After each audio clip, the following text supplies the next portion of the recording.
General Samantha Wright stared out the window of her lunar office. Earth hung in the black sky, blue and peaceful. 50 years ago, the planet had been torn by war. Now it was united. Fragile, but united. Her communication panel buzzed. "General, there's something you need to see," said the voice of her aide, Lieutenant Gary Peters. "What is it, Lieutenant?" "Our deep space sensors detected an object approaching. It's not one of ours." Wright felt her heart rate increase. First contact. After decades of listening to the stars, something was coming to them. "How long?" she asked. 20 minutes until they reach lunar orbit." Wright nodded.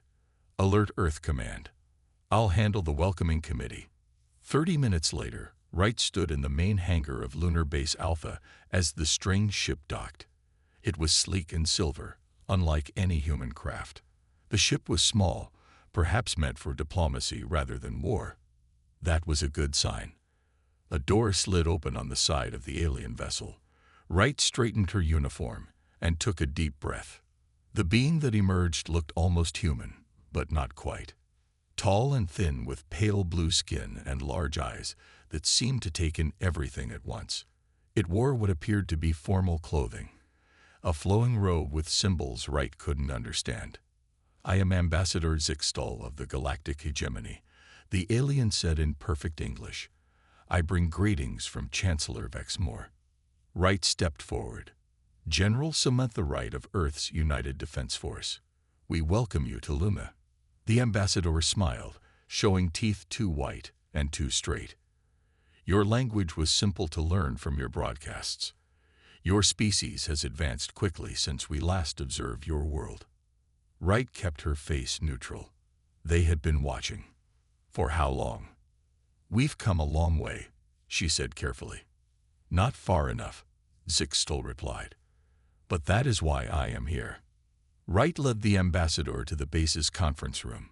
Earth officials joined by video link, their faces showing a mixture of excitement and fear. "The galactic hegemony spans 3,000 systems," Zixtal explained, activating a holographic display from a small device. "We have existed for 10,000 of your years." The display showed countless stars and planets, making Earth seem very small and alone.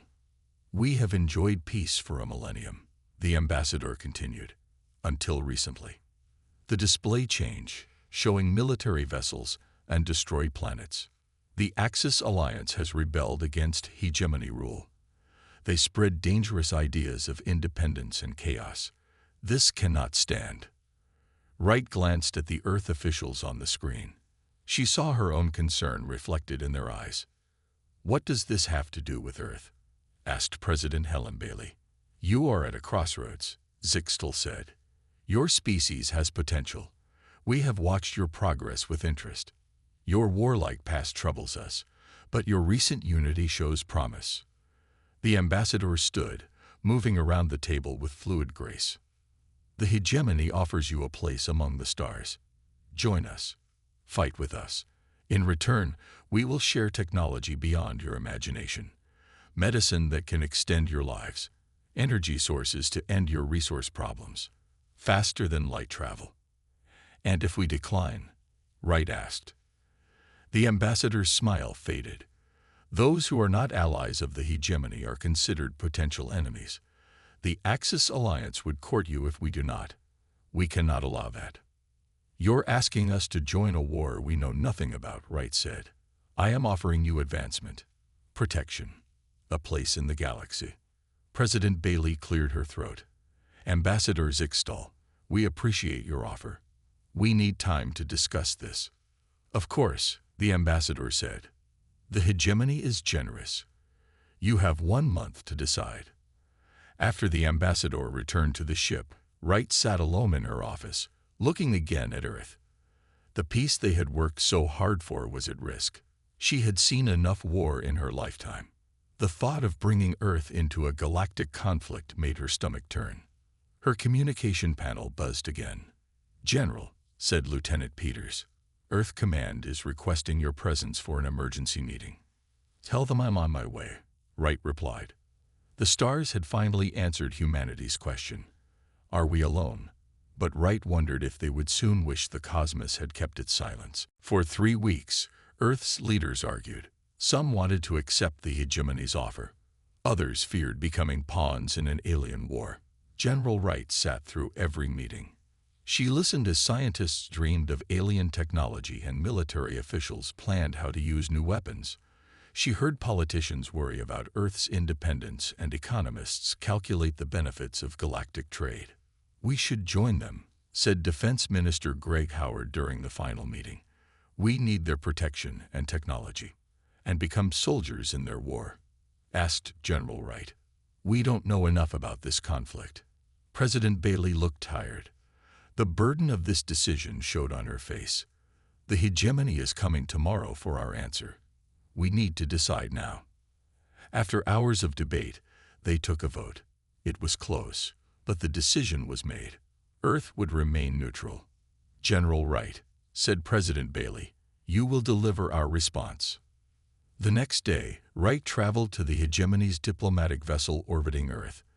Ambassador Zixtal led her to a grand chamber where High Chancellor Vexmore waited.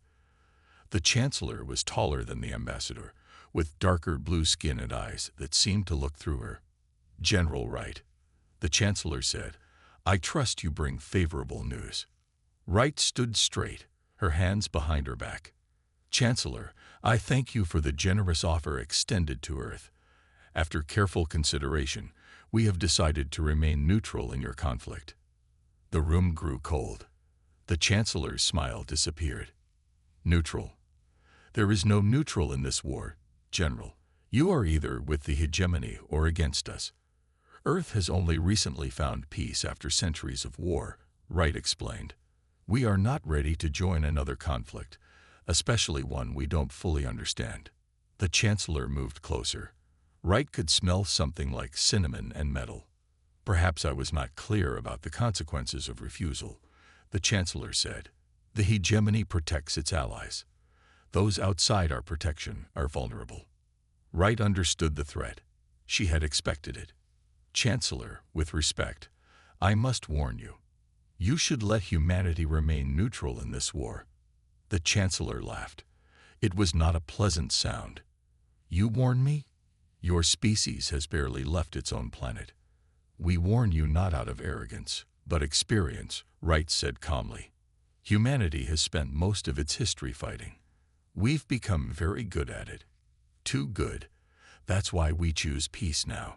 Your primitive weapons would be useless against hegemony forces, the Chancellor said. Perhaps, Wright agreed. But forcing us into war would be a mistake. For your sake, not ours. The Chancellor's eyes narrowed. Is that a threat, General? No, Chancellor. It's a sincere warning from one military leader to another. We wish to have friendly relations with the hegemony, but as neutral partners. The Chancellor turned away, looking at the blue planet through a viewing window. I had high hopes for humanity. Your species shows potential. It is disappointing to see that potential wasted. Wright remained silent. I will give you one final opportunity to reconsider, the Chancellor said. The hegemony will demonstrate its power. Then you will understand the protection we offer. What kind of demonstration? Wright asked, tension building in her chest. Nothing permanent, the Chancellor said with a cold smile. A small show of force, something to help Earth make the right decision. Wright kept her expression neutral, but anger flared inside her. Earth has made its decision, Chancellor. We shall see. The Chancellor waved a hand in dismissal. Return to your planet, General. Watch the skies. The hegemony's demonstration will come soon. As Wright left the chamber, she tapped the emergency signal on her wrist communicator. Earth needed to prepare. The hegemony was not accepting their answer. On the shuttle back to Earth, Wright stared at her home planet.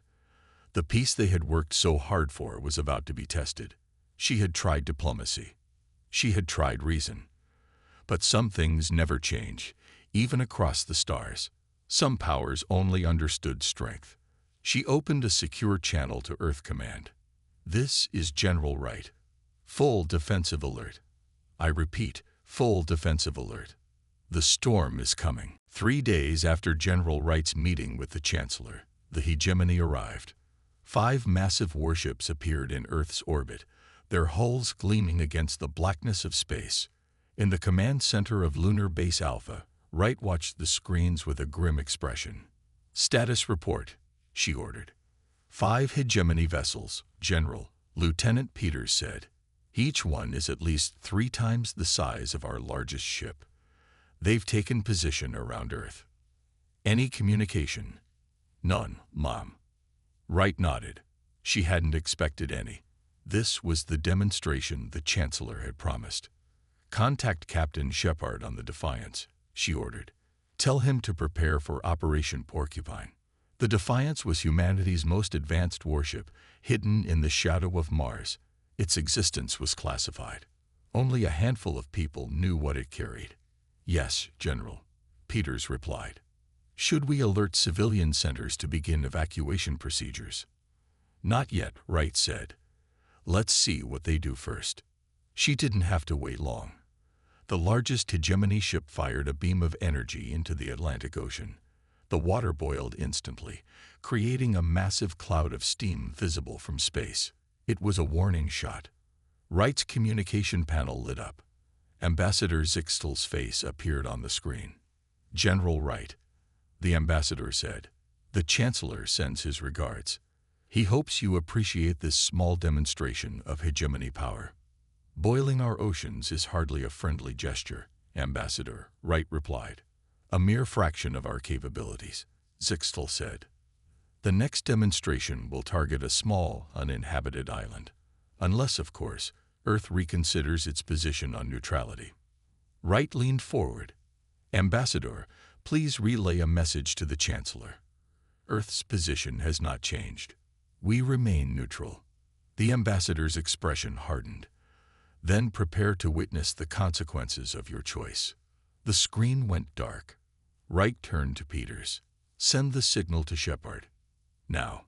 Far from Earth, hidden in Mars' shadow, Captain Alan Shepard received the message. The Defiance was a strange ship, built using technology reverse-engineered from a crashed alien scout ship found in Antarctica 30 years earlier.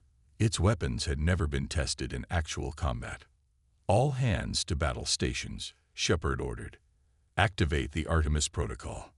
The Defiance moved silently, its experimental engines leaving no heat signature. It approached the hegemony fleet from behind Earth's moon. "Target the 3 smaller vessels," Shepard told his weapons officer, Susan Miller. "Disable only. No destruction unless absolutely necessary." "Understood, sir." Targeting systems locked. Fire. The Defiance launched 3 pulses of energy that human scientists still didn't fully understand. The pulses passed through the hegemony ship's shields as if they weren't there. The alien vessels suddenly went dark, drifting powerless in orbit. In the Lunar Command Center, Wright watched the screens with satisfaction as 3 hegemony warships lost power simultaneously. "Send our message," she ordered. Across all frequencies, in every language Earth had decoded from hegemony communications, the same message was broadcast. This was restraint, not weakness. "We could have destroyed them. Earth remains neutral. Any further aggressive action will be met with appropriate response." The 2 remaining hegemony ships quickly moved away from Earth, keeping a safe distance. The 3 disabled vessels drifted helplessly. Ambassador Zixtel's face appeared again on Wright's screen. The ambassador looked shocked. "How did you? This is impossible. Your technology can't be this advanced." "There's a lot you don't know about us, Ambassador," Wright said calmly. "Perhaps now the Chancellor will reconsider his approach." This changes nothing," Zixtel stammered, but Wright could see the fear in those alien eyes. "The hegemony will return with greater force. Then we'll be waiting," Wright replied. "But I suggest a different path. Return to your people. Tell them that Earth still seeks peaceful relations as a neutral party." After the communication ended, Wright turned to her staff. "They'll be back," she said. "And next time, They won't underestimate us. We need to prepare. Outside the window, Earth continued its peaceful rotation, unaware that its hidden defenses had just saved it from conquest. But the real war, Wright knew, was just beginning. Dr. Linda Carver didn't usually notice patterns in political events. As Earth's leading xenobiologist, she spent most of her time studying alien biology. But something strange was happening. She looked at her computer screen, where news reports from around the world showed an unusual increase in border disputes and political arguments between nations that had been at peace for years. "This isn't normal," she muttered to herself. Dr. Carver picked up her phone and called Major Eric Daniels from military intelligence. They had worked together when the first alien tissue samples were found. "Eric, I need to see you," she said. "Something's wrong." 2 hours later, Daniels sat in Carver's lab, looking at her data. "Nations that have been allies for decades are suddenly fighting over small issues," Carver explained. "And look at the timing. It all started right after the hegemony ships left." Daniels frowned. "You think they're connected?" "I think it's too much of a coincidence," Carver said. "What if the hegemony left something behind? Or someone?" Daniels sat up straighter. "Infiltrators." "Exactly. If they can't force us to join them through direct threats, maybe they're trying to break our unity from within." Daniels pulled out his secure tablet and showed Carver a series of strange reports. "We've had incidents at key military bases, security breaches with no explanation, people in restricted areas who disappear before they can be questioned. We need to tell General Wright," Carver said. At Lunar Base Alpha, Wright listened carefully to Carver and Daniels. "If the hegemony has infiltrated Earth governments, that's a serious problem," Wright said. "We need proof." "I have a theory," Carver said. "If they're aliens disguised as humans, their biology might still be different in ways we can detect. I need access to medical records from high-security facilities and government centers." "You'll have it," Wright promised. "Major Daniels, assemble a team. Find these infiltrators." Meanwhile, across the globe, strange incidents continued. In Washington, D.C., a senior defense advisor suddenly proposed cutting military funding. In Beijing, a top scientist deleted years of research on new shield technology. In Moscow, a general ordered troops to the border with a neighboring country without authorization. Carver worked day and night, analyzing medical data. Finally, she found something. "Body temperature fluctuations," she told Daniels as they met in a secure room. "All these people show temperature changes that don't match normal human patterns. And look at their blood work, subtle differences that most tests wouldn't catch." "How many infiltrators are we looking at?" Daniels asked. "At least 50 in key positions around the world," Carver said. "Maybe more." Daniels' team began quietly removing the infiltrators. They were careful, replacing them with loyal humans who pretended nothing had changed. The hegemony agents fought back when discovered, revealing inhuman strength and strange abilities. At the same time, Wright ordered a new initiative. She called Kate Freeman, Earth's best diplomatic officer, to her office. "Kate, I need you to go on a special mission," Wright said. "The hegemony can't be the only power in the galaxy. There must be other species who've refused to join them." "You want me to find allies?" Freeman asked. "I want you to find other neutral species," Wright corrected. "If the hegemony is forcing everyone to choose sides, there must be others who've chosen not to fight." Freeman nodded. "How do I get there? We don't have ships that can travel that far." Wright smiled. "Yes, we do." She handed Freeman a file marked Icarus Project. "We've been developing long-range vessels based on the technology we recovered. The Icarus is ready for its first mission." As Freeman prepared for her journey into unknown space, Carver and Daniels continued hunting infiltrators. The hegemony's attempt to divide humanity had failed, but Wright knew they would try again. And next time, they wouldn't be subtle. On her secure console, a message appeared from deep space monitoring stations. More hegemony ships were gathering at the edge of the solar system, many more than before. "Get me Captain Shepard," Wright ordered, and contact all Earth Defense Forces. The real test is coming. Kate Freeman had never traveled beyond Mars. Now she sat in the command chair of the Icarus, watching unfamiliar stars zip past the view screen.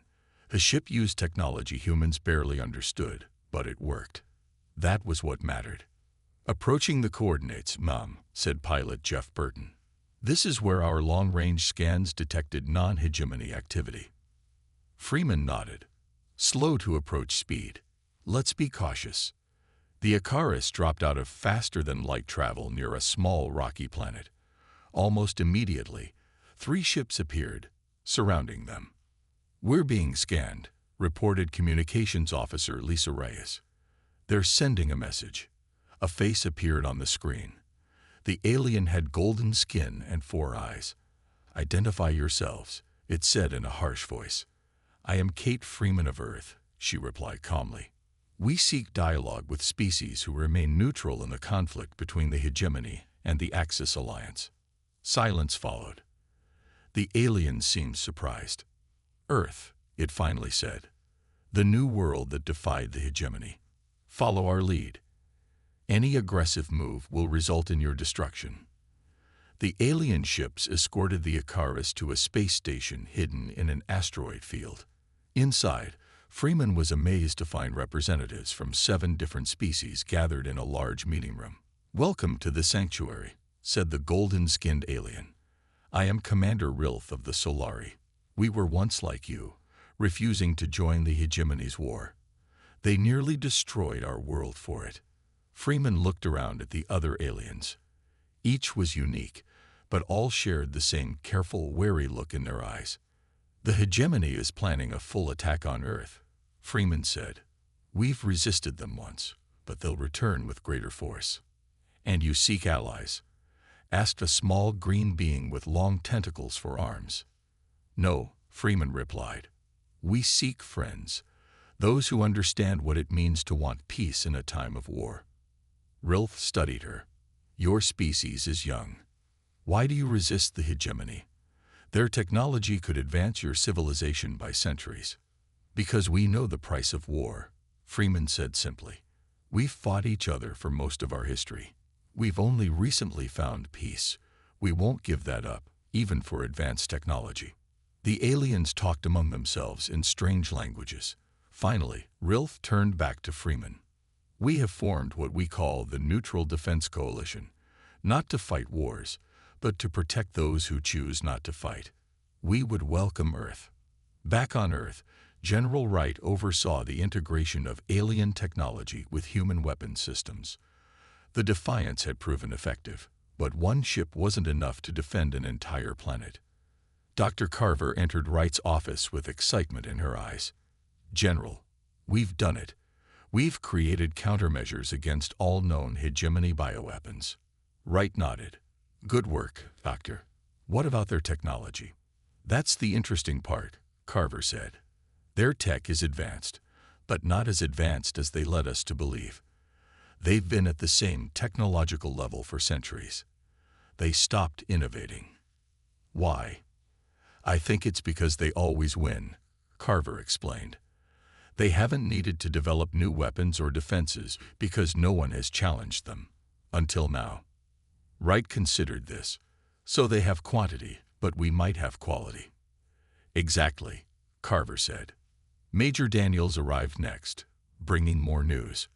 "We've identified all infiltrators, General. Earth's leadership is secure again." Wright turned to the window, looking at Earth. "Now we wait for the hegemony's next move." She didn't have to wait long. Her communication panel lit up with an urgent message from Deep Space Monitoring. "General," came the voice of Captain Shepard. "The hegemony fleet has entered the solar system. Over 200 ships. They'll reach Earth in 3 days." Wright's face hardened. "It's time. Begin Operation Porcupine. And contact Freeman. Tell her we need the coalition." The greatest test of humanity was about to begin. Not just a test of their weapons or technology, but of their resolve to remain neutral even when war came to their doorstep. The sky over Earth filled with hegemony warships. 230 vessels, from small fighters to massive carriers, positioned themselves in attack formation. On the ground, people looked up with fear and wonder at the alien armada visible even in daylight. In the Lunar Command Center, General Wright remained calm. "Status of Operation Porcupine?" she asked. "Fully deployed, General," Lieutenant Peters reported. "All orbital defense platforms are active. The Defiance and our other ships are in position." "And the civilian shelters?" 90% of the population is in underground facilities," Peters said. "The remaining 10% are in transit or in rural areas with limited access." Wright nodded. "Begin Phase 2. Across Earth, thousands of small, unmanned defense units activated. They had been hidden in oceans, deserts, mountains, and forests. Each one was a simple machine with a single purpose: defense. Not large enough to be priority targets, but numerous enough to cause serious damage. "Incoming transmission from the Hegemony flagship," Peters announced. Chancellor Vexmore's face appeared on the main screen. He looked confident, almost amused. "General Wright," he said, "I see Earth prepared a welcome party. Impressive, but futile." "Chancellor," Wright replied, "there's still time to avoid unnecessary bloodshed. Earth remains neutral. We have no interest in your war." "Your neutrality is no longer an option," the Chancellor said. "The demonstration begins now." The transmission ended. Immediately, the Hegemony fleet launched their attack. First came the bioweapons, strange capsules that entered Earth's atmosphere and burst open, releasing clouds of engineered viruses. But Dr. Carver was ready. Earth's defense systems released countermeasures, neutralizing the biological agents before they could spread. Next came the cyber attacks. Hegemony programs tried to take control of Earth's defense networks, communication systems, and power grids. But tech genius Paul Winters and his team had prepared for this. They had created isolated systems, impossible to access from outside. The Hegemony hackers found themselves trapped in dummy networks, fighting against defenses that didn't actually exist. Finally, the physical assault began. Energy weapons fired from Hegemony ships, targeting major cities and military bases. Earth's shield technology, reverse-engineered from the alien scout ship, blocked most of the attacks. But the shields couldn't cover everything, and some blasts got through. "Now," Wright ordered. Operation Porcupine activated fully. Thousands of small defense units fired simultaneously at the Hegemony fleet. Not powerful enough to destroy the large ships, but perfect for damaging sensors, weapons, and engines. The Hegemony had expected to face a few large targets. Instead, they faced countless small ones, impossible to track effectively. The Defiance and Earth's other ships engaged the enemy, using hit-and-run tactics. Captain Shepard led the assault, targeting Hegemony command ships and then retreating before they could respond. But the Hegemony had numbers on their side. Despite heavy losses, they managed to land troops in several locations around the globe. "General," Peters said, his voice tight, "they've established ground bases in North America, Asia, and Africa." Wright had expected this. "Begin ground operations and initiate the full evacuation to the deep shelters." Across Earth, military units engaged the alien invaders. But Wright knew they couldn't match the Hegemony's numbers or technology in a direct fight. This would be a guerrilla war, fought in the shadows. In her private office, Wright opened a secure communication channel to the Neutral Defense Coalition. "This is General Wright. The Hegemony has invaded Earth. We are resisting, but we need support." Commander Rilth's face appeared. "We received your distress call. Coalition forces are on their way. Hold your position, General." Wright looked at the battle displays. Earth forces were fighting bravely, but the Hegemony was pushing forward, establishing more landing zones every hour. "We'll hold as long as we can," she said, "but hurry." After ending the transmission, Wright stared at the map of Earth, now covered with red dots indicating Hegemony positions. The real test of humanity had begun. not just a test of their weapons, but of their will to survive. Colonel Marcus Rivera crouched behind a fallen tree, watching the Hegemony patrol pass by. His team of 20 soldiers remained perfectly still, breathing quietly despite the summer heat. When the aliens moved out of sight, Rivera signaled his team forward. For 2 weeks, Earth forces had been fighting the invaders using guerrilla tactics. Hit fast, then disappear. Strike from the shadows, then melt away into the landscape. The Hegemony soldiers were unused to this kind of fighting. Home base. This is Eagle Team, Rivera whispered into his communicator. Target in sight. Request permission to engage. General Wright's voice came through clearly. Permission granted, Eagle Team. Remember, we need their communication hub intact. Rivera signaled his team to spread out around the small Hegemony outpost. The aliens had built it near a power station in what used to be a small town in Colorado. The location gave them access to Earth's power grid. 3, 2, 1, go. Rivera counted down. His team struck from all sides at once. The human weapons, enhanced with technology from the Neutral Coalition, cut through Hegemony armor with surprising ease. Within minutes, the outpost was secure. Tech team, move in, Rivera ordered. 3 specialists rushed forward and began working on the alien computers. Their mission: to extract information about Hegemony supply lines and troop movements. Similar operations were happening all over the world.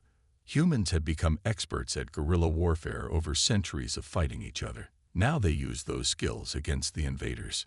In orbit, the space battle continued. Captain Shepard's Defiance led a fleet of Earth ships, now joined by vessels from the Neutral Coalition.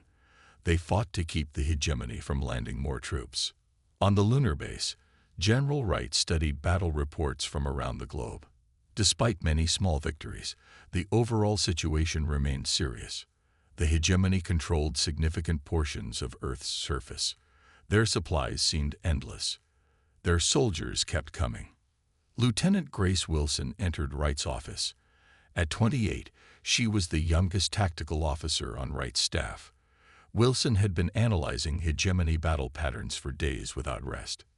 "General, I found something," Wilson said, her eyes bright with excitement despite her exhaustion. "What is it, Lieutenant?" Wright asked. "The Hegemony's weakness," Wilson replied, placing the datapad on Wright's desk. "They have a centralized supply chain. All their reinforcements and supplies flow through 3 main transit points before reaching Earth." Wright studied the data. "If we could disrupt these transit points, we could cut off their invasion force completely," Wilson finished. Wright immediately called a meeting with coalition leaders. Commander Rilth and representatives from the other neutral species listened carefully to Wilson's plan. "It's risky," Rilth said. "These transit points are deep in Hegemony territory. But if it works, we could end this invasion without destroying their fleet," Wright argued. "That's better for everyone." After hours of debate, the coalition agreed. Captain Shepard would lead a small fleet of fast ships to strike the transit points simultaneously. The mission would be dangerous, but it was their best chance. As the strike fleet prepared to depart, Wright received a message from Colonel Rivera. His tech team had discovered something important in the Hegemony computers. "General, the Hegemony is stretched thin," Rivera reported. "They're fighting on 17 fronts across the galaxy. The Axis Alliance is stronger than they admitted. Earth is just one small part of a much larger war." This information changed everything. The Hegemony wasn't invincible. They were overextended, fighting too many enemies at once. "Thank you, Colonel," Wright said. "This information could be crucial." Wright immediately contacted Captain Shepard. "The mission is even more important now. The Hegemony is vulnerable. If we cut their supply lines here, it might force them to reconsider this entire invasion." Shepard's face was determined on the screen. "We won't let you down, General." As the strike fleet departed, Wright looked at the battle map again. For the first time since the invasion began, she allowed herself to feel hope. Humans fought more effectively when cornered. The Hegemony was learning this lesson the hard way. They should have let us remain neutral, she said quietly to herself. 3 months after the hegemony invasion began, General Samantha Wright stood on the observation deck of a neutral vessel. The ship floated in space between Earth and Mars, serving as neutral ground for peace talks. Captain Shepard's mission had been successful beyond all expectations. His fleet had struck all 3 hegemony transit points simultaneously, cutting off the invasion force from their supplies and reinforcements. At the same time, coalition forces had pushed back the hegemony ground troops on Earth. Cut off and surrounded, the remaining hegemony forces had been forced to retreat or surrender. After 2 weeks of silence, Chancellor Vex Moore had finally requested peace talks. The door to the observation deck slid open. Chancellor Vex Moore entered, looking much less confident than when Wright had last seen him. Behind him walked Ambassador Zixtal and 2 hegemony guards. "General Wright," the Chancellor said with a stiff bow. "Thank you for agreeing to meet." Wright nodded. "Chancellor, I hope we can find a peaceful resolution." They sat at a round table in the center of the room. Through the large windows, Earth shone blue and peaceful, showing little sign of the battles that had raged on its surface. "I must admit," the Chancellor began, "your species has surprised us. We did not expect such resistance. We warned you to let us remain neutral," Wright said calmly. "Yes, you did." The Chancellor looked at Earth with what seemed like respect. "How did you do it? Your species has barely a century of space travel. The hegemony has ruled for 10,000 years. We have technology you cannot possibly understand. Yet you defeated us." Wright considered her answer carefully. "It wasn't just technology, Chancellor. Humanity spent most of its history fighting, not because we wanted to, but because we couldn't find another way. We became very good at war. Too good. That's why we valued peace so highly when we finally achieved it. And that is why you refused to join our war," the Chancellor said, understanding dawning in his eyes. "We warned you to let us remain neutral not because we feared war," Wright explained, "but because we know it too well. We didn't want to remember those lessons, but you gave us no choice." The Chancellor was silent for a long moment. "What are your terms for peace?" "Simple," Wright said. "The hegemony recognizes Earth and all coalition worlds as neutral and independent. No member of the coalition will be forced to join your war with the Axis Alliance. In return, we will not support your enemies." "And if the hegemony refuses?" the Chancellor asked, though his tone suggested he already knew the answer. "Then we continue fighting," Wright said simply. "But I think neither of us wants that." The Chancellor looked at the documents Wright had prepared.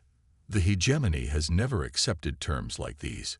We have always demanded loyalty."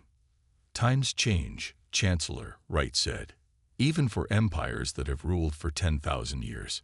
After 3 days of negotiations, the peace treaty was signed. The hegemony recognized the Neutral Defense Coalition as an independent entity with the right to remain uninvolved in the larger galactic war. 1 month later, representatives from 23 species gathered on Earth to formalize the coalition. Earth became its unexpected center, not because humans were the most advanced or wisest species, but because they understood both war and the value of peace. In her garden on a quiet mountainside, General Wright planted tomatoes. She had retired after the peace treaty, passing leadership to younger officers who would guide humanity's new role in the galaxy.